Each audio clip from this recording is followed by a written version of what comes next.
Hello dear friends and welcome to Huglar Anime Cafe. I'm your host Huglar. Today I would like to present to your attention an exciting story about Seductive Girl who fights against powerful Shinobi to stop him from revealing her secrets, which are hidden behind a red gate.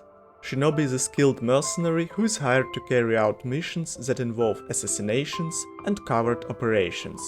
This story begins with Asaemon Senta, who tries to solve plenty of mysteries surrounding the island Shinsenku, but his head is going to explode because of contradictory information. Asaemon Sagiri advises him to have a rest. After having a bath, he falls asleep during his watch. Shinobi Gabimaru recalls his words about good preparation for taking the elixir of life from Tenzin, who will guard it. However, he decides to go there immediately, because he has no time for planning. Tenzin are beautiful beings with supernatural powers who completely mastered the 5 methods of immortality and control over the island. Asaemon is a samurai who is responsible for execution of criminals and testing new swords for the shogun. Gabimaru runs through a thick fog to reach the central part of the island and finds a lot of wooden creatures praying to something. After thinking about possible danger, he realizes that finding the elixir is the only option to return home, so therefore Gabimaru continues to go forward. He stops in front of a large gate, which is the entrance to the residence of Tenzin, but a strange woman suddenly appears behind him. Shinobi realizes that she is not human and wonders what she is. Instead of explanation, she begins to complain, because her task is to catch humans and to use them for producing of elixir. In the end of this conversation, both of them attack each other. Gabimaru manages to break her arm and neck, but she regenerates very fast. He avoids her next powerful attack and furiously fights back using his ninjutsu called Ninpo Ascetic Blaze. Shinobi believes that she is eliminated and tries to leave. Ninjutsu is the superhuman power and main fighting style used by Shinobi. However, the fire didn't kill her, but she shifted into a man. He quickly punches and kicks Gabimaru so hard that poor Shinobi is probably dead, but he manages to survive and even wonders if his enemy is one of Tenzin. They continue the fight with rapid exchange of blows. The Tenzin punches Gabimaru again, but loses his arm and asks why human became so strong. Shinobi starts to attack his opponent and realizes that his previous strategy doesn't work.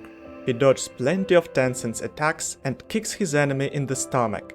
Gabimaru understands that such kick has injured his opponent.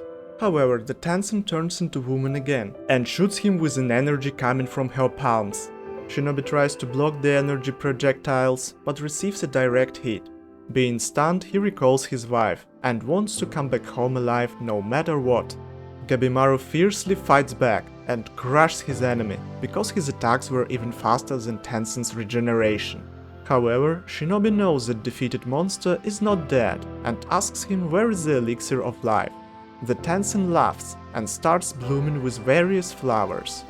He turns into a large and dangerous creature, but Gabimaru remains calm and decides to fight this monster as he did before. His enemy uses electrical attack to stop Shinobi. Anyway, Gabimaru continues the battle, but another blow pushes him backward. He's too exhausted to activate his ninjutsu and is furiously attacked by monster's tentacles.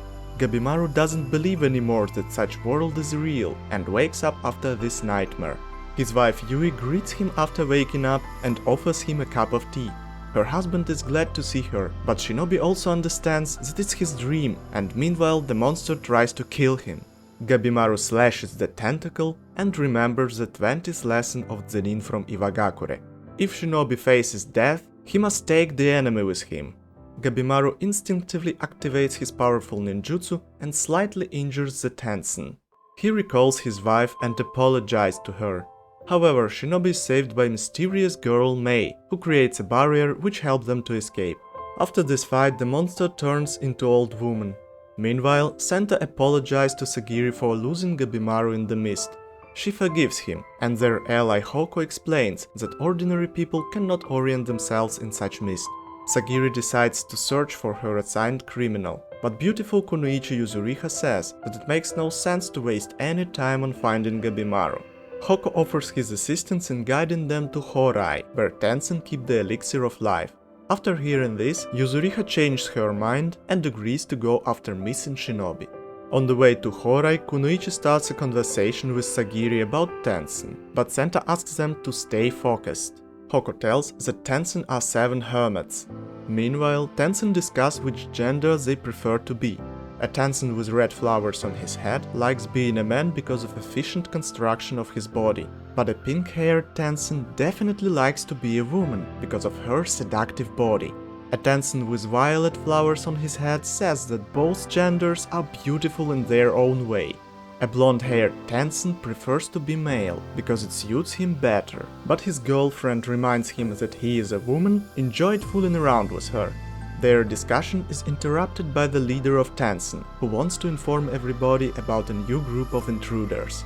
He tells that these humans are very strong because they managed to kill a lot of monsters, aka Soshin.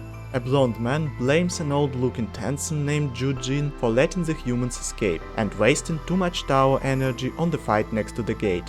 Annoyed man also attacks his fellow Tensen, but is stopped by the leader, who says that they are family and have to help each other. However, he is in charge for punishment if somebody makes mistakes. He also wonders if the blonde Tensen named Jufa took care of humans in the forest. Jufa explains that 2 humans were thrown in the Tao pit. Anyway, the chief of Tensen asks them not underestimate new opponents, because they managed to kill Moshin. After this conversation, Tensen pour the elixir and drink for the eternity and their master. Meanwhile, Hoko tells a legend about an immortal being who split into 7 different Tensen. Every one of them has a specific role, and they rule the island Shinsenka. Answering the question about his childhood, he explains that 1000 years ago his village prospered, but the people were affected by mysterious disease and slowly turned into praying trees. Before the death, they gathered next to the Red Gate, so their souls could be invited into Horai. Hoko shows them his daughter and says that Tensen choose who deserves to enter Horai. Sagiri starts to worry about Gabimaru, who finds himself next to Mei on the river shore. He realizes that he fought not against gods, but true monsters, and even the strongest monster can be killed. In the end of the story, Tamiya and Tetsusai approaches Gabimaru and asks if Shinobi is ready to die. This video is based on the 9th episode, aka Gods and People, of a brand new supernatural anime, Hell's Paradise Jigokuraku. Release date April 1st, 2023. This dark fantasy anime is created by Studio Mappa and directed by Kaori Makita. If you are interested in previous episodes of this story, you will find them and the playlist in the end of the video. If you enjoyed this video, please hit the thumbs up button and don't forget to subscribe for videos like this. Please comment this video and share it with your friends. Thank you very much for watching.